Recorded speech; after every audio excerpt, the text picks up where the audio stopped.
દેશભરમાં હાલ જે વેક્સિનેશનની પ્રક્રિયા ચાલી રહી છે, ખૂબ ધીમી ગતિએ વેક્સિનેશન થઈ રહ્યું છે. અનેક સ્થળોએ જ્યારે બુકિંગ કરે છે, જ્યારે ઓનલાઈન એપોઇન્ટમેન્ટ બુક થાય છે, ત્યાર પછી પણ તેઓનું વેક્સિનેશન નથી થતું. તેની પાછળનું એક ટેકનિકલ કારણ આપણી સાથે અત્યારે સાયબર એક્સપર્ટ મયુરભાઈ છે, એમની પાસે જાણીશું કેવી પરિસ્થિતિ ઊભી થઈ છે અને જેના કારણે વેક્સિનેશનનું રજિસ્ટ્રેશન ખૂબ જ ધીમી ગતિ થઈ રહ્યું છે. અને વેક્સિનેશન જો આ જ ગતિએ ચાલ્યું તો આવનારા 2 વર્ષ સુધી ભારતભરમાં વેક્સિનેશન થશે તેવું લાગી રહ્યું છે.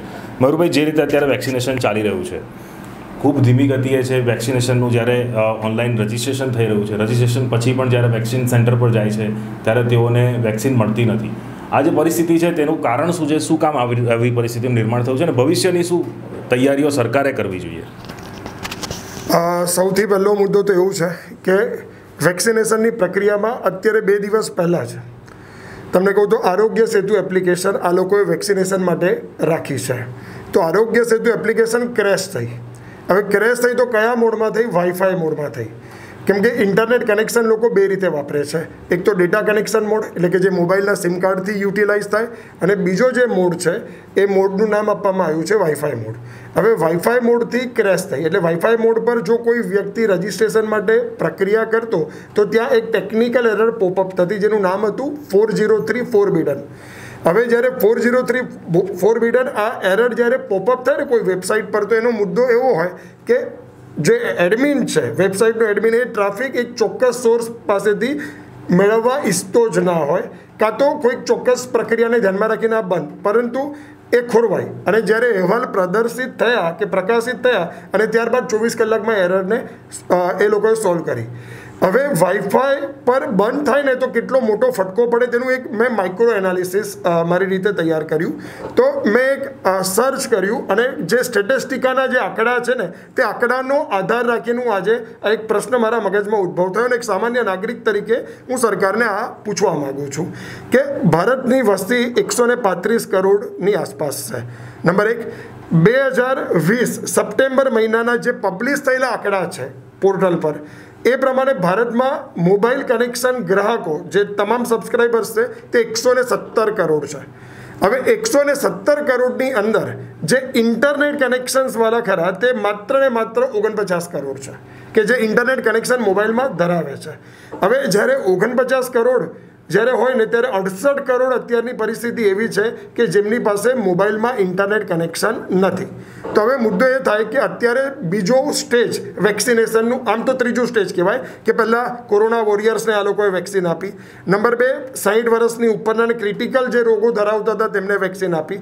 પછી ત્રીજો તબક્કો આવ્યો જે મુદ્દો હતો કે 45થી ઉપરના વાળા હતા, 45 થી 60 વર્ષના હતા, એમાં એ લોકોએ ત્રીજા તબક્કામાં કરીને આ ચોથો જે મુદ્દો આવ્યો કે ભાઈ 18 થી 45.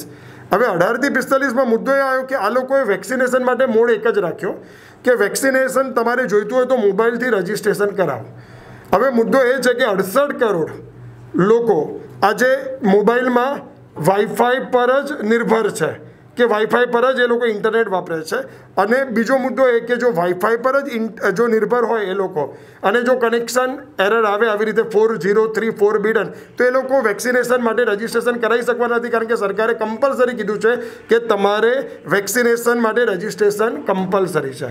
હવે જ્યારે આટલો મોટો મુદ્દો આવે કે વેક્સિનેશન માટે રજિસ્ટ્રેશન જરૂરી હોય તો આજે મારા મૂળવા પ્રમાણે અંદાજિત 68 કરોડ લોકો તો રજિસ્ટ્રેશન કરી શકે જ નહીં. અને જો એ લોકોએ વેક્સિન લઈ લીધેલી હોય, 68 કરોડ 45થી ઉપરના જૂથના હોય, તો 5-10 કરોડ તમે કાઢી નાખો. તો એ 5-10 કરોડ કાઢી નાખો તો આજે 60 કરોડ તો લોકો વેક્સિન વગરના છે અને એ લોકો વેક્સિન માટે રજિસ્ટ્રેશન કરી શકશે નહીં. એટલે આ એરર સરકારે સોલ્વ કરી. પણ આજની તારીખમાં એ મુદ્દો તો હજુ ઊભો જ છે. કયો મુદ્દો? કે ભાઈ હજુ તમારે જો વેક્સિનેશનની પ્રક્રિયાને, કારણ કે IIT અને વૈશ્વિક રિસર્ચ અને WHOએ ત્રીજી વેવની ચેતવણી માટે તૈયાર કરી દીધા છે અને પ્રક્રિયા સરકારે પણ ચાલુ કરી દીધી છે. પરંતુ વેક્સિન જ એક માત્ર ઇલાજ છે, રામબાણ. અને વેક્સિન લાગેલી હશે તો તમે 97% એનાથી બંને ડોઝ પત્યા હશે તો તમે પ્રોટેક્ટેડ છો અને તમને વર્ષમાં વર્ષ સિચ્યુએશન આવવાની નથી. તો સરકારે આ બાબતે ધ્યાન રાખીને 68 કરોડ લોકોનું શું, નંબર 1 કે જેને વાઈફાઈ મોડમાં ઇન્ટરનેટ એટલે વાઈફાઈ મોડમાં વાપરે છે અને એ લોકો રજિસ્ટ્રેશન કરે છે, તેમ છતાં પણ આજની તારીખમાં રજિસ્ટ્રેશન થતું જ નથી. રજિસ્ટ્રેશનમાં જે અત્યારે તમે આગળ કીધું કે રજિસ્ટ્રેશન થયા પછી પણ કેન્સલ થાય છે, સ્લોટ્સ એલોટ થતા નથી, લોકો અહીંયાથી બહાર રજિસ્ટ્રેશન મળે છે, રજિસ્ટ્રેશન જાય છે પણ ત્યાં વેક્સિન આપવામાં નથી આવતી, બરાબર. તો આ બધા મુદ્દા છે ને, અસમંજસતા હજુ પણ ક્યાં આવી રહી છે કે આજે ઘણા એવા મુદ્દા પણ સામે આવ્યા છે કે જેને બર્થ ડેટ બદલીને વેક્સિનેશન આપવામાં આવે છે. વાય? કેમ?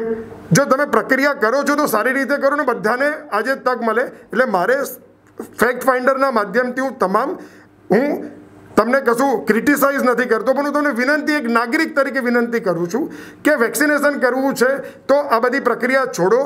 હા, જેને ઓનલાઈન રજિસ્ટ્રેશન કરવું છે તે કરે, એને મળ્યું છે સ્લોટ્સ, એને તમે ટ્રાન્સપરન્ટ કરો, એને વેક્સિન આપો. પરંતુ જે લોકો આજે અંગ્રેજી નથી જાણતા એવો વર્ગ પણ તમારી પાસે છે સાહેબ, એ લોકોને તમારે વેક્સિન આપવી છે તો તમે એ લોકોને ઘરે ઘરે જઈને તમે સચેત કરો, સંસ્થાઓને લગાડો અને એ લોકોને કહો કે વેક્સિન લો. કાં તો જેવી રીતે પોલિયોમાં ઘરે જઈને તમે વેક્સિન આપો છો, એક વેક્સિનેશન ડ્રાઈવ ચાલે છે, તેવી આ વેક્સિનેશન ડ્રાઈવની તાતી જરૂર છે. નહીંતર બહુ મોટી ભયંકર સમસ્યા જે લોકો ચેતવી રહ્યા છે, બરાબર, જે આંકડા આવી રહ્યા છે તે મોટી નિર્માણ થઈ શકે છે. અત્યારે સરકાર પાસે 20% વેક્સિનના ડોઝ હશે અને 100% કામ કરવા જઈ રહી છે, અને જેના કારણે આ કિયોસ્ક સર્જાઈ રહ્યો છે. લોકો અફરાતફરીમાં વેક્સિન સેન્ટરો પર જાય છે, રોજ સવારે 6 વાગ્યાથી લાઈનો લાગે છે. પરંતુ અમુક વાર અત્યારે પરિસ્થિતિ એવી છે, આજની સ્થિતિમાં જે સેકન્ડ ડોઝ 45 વર્ષ પછીના જે હતા નાગરિકો, એમને સેકન્ડ ડોઝ નથી મળ્યો, એમનો ટાઈમ પીરિયડ પૂરો થઈ ગયો છે, એમનું રજિસ્ટ્રેશન થઈ ગયું છે, એમની ડેટ રિલીઝ થઈ ગઈ છે, પણ સેકન્ડ ડોઝ નથી મળતો. અને અત્યારે વેક્સિન સેન્ટરો પર એમ કહે છે કે તમે ટોકન લો, તમારી ટોકનમાં પહેલો નંબર આવ્યો, તમારો ટોકન મળી ગઈ તમને, તો તમે વેક્સિન લઈ શકો. આ તો અત્યારની સ્થિતિ એવી છે કે તમારી પાસે ડોઝ ઓછો છે. હજી આગલા દિવસોમાં હજી બહુ મોટી, આ અત્યારે જે 18 થી 45ની વચ્ચેનો જે યુવાધન છે, પહેલાં કહેવાતું હતું 10 વર્ષમાં કે ભારત સૌથી યુવા દેશ છે, સૌથી મોટો જે અત્યારે પડકારરૂપ સમય હવે શરૂ થયો છે. સરકાર પાસે વેક્સિન નથી તો અને રજિસ્ટ્રેશન અને જે વેક્સિનેશન પ્રક્રિયા છે, જે ત્યાં સ્પોટ પર થઈ શકે રજિસ્ટ્રેશન અને વેક્સિનેશન બેઉ, એની માટે શું સરકારે પગલાં લેવા જોઈએ જેનાથી સરળ વેક્સિનેશન થાય? સૌથી પહેલાં તો જે આ પોર્ટલ છે ને, કારણ કે આજે હું પોતે પણ એમાં એક વ્યક્તિ છું કે જે હું વેક્સિનેશન માટે મારી ફેમિલી માટે પ્રયત્ન કરું છું, બરાબર, અને હું એમાં સફળ રહ્યો છું. નંબર 1 કે એમાં મુદ્દો એ છે કે તમે વેક્સિનેશન તો પહેલાં તો કયા ટાઈમે તમે ખોલવાના છે ને તે સ્પષ્ટ કરી દો. લોકો દિવસમાં સાહેબ લોકો સ્વીકારશે કે ઘણા લોકો એવું છે કે 3 કલાક વેક્સિનેશનના સ્લોટ્સ માટે બગાડે છે. હવે બધા કામ છોડીને, વર્ક ફ્રોમ હોમ હોય તો શું થયું, પણ બધા કામ છોડીને આજે 3 કલાક, જો 4 વાગે થાય, સવારે 10 વાગે થાય, મોબાઈલમાં મેસેજ ચાલે છે, રાત્રે 11 વાગે થાય, 2 વાગ્યા સુધી થાય. તો તમે એક નક્કી કરી દો. અને મેં તો એવું પણ જોયું છે કે તરત ગણતરીના સેકન્ડમાં સ્લોટ્સ દેખાતો હોય 80 ને 100નો, અને બીજી સેકન્ડે રિફ્રેશ થઈને 0 થઈ જાય, બુક થઈ જાય. તો એવું તો શું છે, એવું તો શું આવ્યું? અને સેકન્ડ થિંગ, મુદ્દો એ છે કે આજે આ તમામ મુદ્દાની અંદર વેક્સિનેશનના તાત્કાલિક ટ્રાન્સપરન્ટ થાય તો તેના નામ તમે ડિસ્પ્લે કરો કે ભાઈ આ થઈ ગયા છે સ્લોટ્સમાં. પણ આજે કોઈ પણ વેક્સિનેશન સેન્ટર પર લોકોને વડોદરામાંથી બહાર જવાની કેમ જરૂર પડે સાહેબ? લોકો મગજ દોડાવે છે. લોકોને અહીંયાથી વડોદરાથી જો બહાર જઈને વેક્સિન મળે છે તેવું શા માટે? એવા ઘણા મારા મિત્રો છે કે જેને વડોદરાથી બહાર જઈને વેક્સિન લીધી છે, તો શા માટે વડોદરાને કેમ નહીં? અને બહાર મળી શકતી તો ત્યાંનો ડોઝ અહીંયા લાવો, બહાર ખૂટતી હોય. અવ્યવસ્થા આવી જ રહેશે તો કાળાબજારી પણ થઈ શકે છે. વેક્સિન કાળાબજારી કારણ કે સરકારના નિયંત્રણમાં છે. એટલે સરકારે તો, જો હું તમને કહી દઉં કે સરકારે પેઇડ સ્લોટ જ કાઢી નાખ્યો છે અને બધું નિયંત્રણમાં છે. એટલે કાળાબજારી તો અત્યારે આવવાની આ પ્રશ્ન ઊભો થતો નથી. પરંતુ આજે લોકોને પહેલાં વેક્સિન લોકો નહોતા લેતા ત્યારે તમે બહુ જ જાગૃતતા ફેલાવી સાહેબ, બહુ જ જાગૃતતા ફેલાવી, બહુ જ ફોટા મૂક્યા, બરાબર. લોકો એટલા જાગૃત થઈ ગયા, હવે કોન્શિયસ નિરાશ થઈને પાછા આવે છે. હવે આ સમસ્યાને દૂર કરવા માટે નક્કી કરો કે ભાઈ આટલા જ લોકોને આ વિસ્તારમાં મળશે.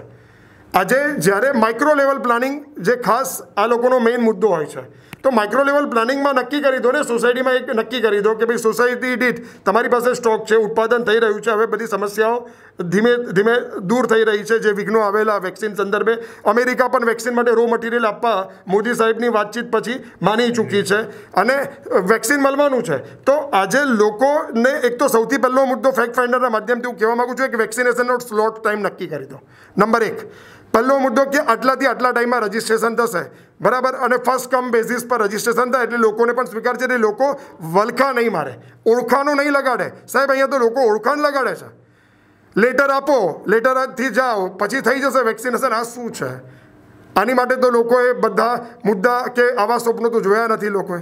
તો પહેલો મુદ્દો કે તમે એક નક્કી ટાઈમ કરી દો કે કોવિન એપ હોય કે આરોગ્ય સેતુ એપ હોય કે ઉમંગ એપ હોય, કોઈ પણ એપ હોય, રજિસ્ટ્રેશન થાય તો એના માટે સ્પેસિફિકલી એક ટાઈમ હોવો જોઈએ અને એ ટાઈમ પર જ રજિસ્ટ્રેશન થાય, એના સિવાય નહીં થાય. નંબર 1. નંબર 2, ટોકન વ્યવસ્થા પણ રાખો કે ભાઈ દાખલા તરીકે ટોકન વ્યવસ્થા એ છે કે જે તમે 45 થી 60 ને 60 થી ઉપરના માટે રાખેલી કે આજે જેને અંગ્રેજી જ નથી આવડતું સાહેબ, એ કોવિન શું વાપરવાનો? એને કોવિન લખતા આવડે છે, કોવિનનો સ્પેલિંગ નથી આવડતું, જેને ઇન્ટરનેટ જ નથી આવડતું, એ બીજા 10 જણને કહે છે કે ભાઈ મને રજિસ્ટ્રેશન કરી આપો, મને રજિસ્ટ્રેશન કરી આપો. અને એ એક સૌથી મોટું કે રજિસ્ટ્રેશન થાય, ટચીસ વધે, એ ઇમ્પેક્ટ કે કોરોના સર્વાઈવ થાય એવી પરિસ્થિતિ ઊભી થાય છે. એના કરતાં વેક્સિનેશન પર એક સેન્ટર હોય, એ સેન્ટરની અંદર દાખલા તરીકે ટોકન હોય 100, તો તે 100 ટોકન એમને પહેલેથી કે 100 ટોકન જે ડોઝ હોય તે એને જાય અને ટોકન મળતા હોય તો એ લઈ લે ટોકન. એટલે એક બીજો મુદ્દો લાવવાની ટ્રાન્સપરન્સી જરૂર છે. અને ત્રીજો મુદ્દો કે જે નથી જઈ શકતા, કે જે નથી, ઘણી બધી સેવાભાવી સંસ્થાઓ અત્યારે સામે આવી કે અમે તમારા ઘરેથી તમને લઈ જઈશું અને વેક્સિનેશન સેન્ટર પરથી પાછા લઈ આવીશું સલામત રીતે. પણ એવી વ્યવસ્થા પણ શા માટે? આપણી પાસે જો જે રીતે સ્ટાફ વધી રહ્યો છે, સ્ટાફ મદદરૂપ થઈ રહ્યો છે, તો એક મુદ્દો સામે પણ આવે છે કે એ લોકોને ઘરે જઈને વેક્સિન આપવામાં આવે કે જે નથી. એની યાદી માઇક્રો લેવલ છે, બધાને ખબર છે, લોકોના એડ્રેસથી માંડીને બધું જ ખબર છે. ઇલેક્શન સમયે જો માઇક્રો લેવલ પ્લાનિંગ થઈ શકતું હોય તો વેક્સિનેશન માટે પણ ઘરે ઘરે જઈને માઇક્રો લેવલ પ્લાનિંગ કરવામાં આવશે અને સમાજસેવી સંસ્થાઓની મદદ લેવામાં આવશે. તો એવું માનું છું કે 3જી વેવમાં આપણે બહુ મોટા લોકોના ઇમ્પેક્ટ કે જે લોકોની જાન જઈ રહી છે એનાથી આપણે બચાવી શકીશું. આમ 3 મુદ્દા હું મારી ફોર્મ્યુલા બતાવું છું અને હું ફરીવાર કહું છું કે હું આમાં કોઈ પણ પ્રકારની આક્ષેપબાજી સરકારના કાર્ય પર, સરકાર સારું કામ જ કરી રહી છે, આક્ષેપબાજી નથી કરતું, પણ એક નાગરિક તરીકે આજે મને એવું થયું કે આ ક્યાંક ખામી છે.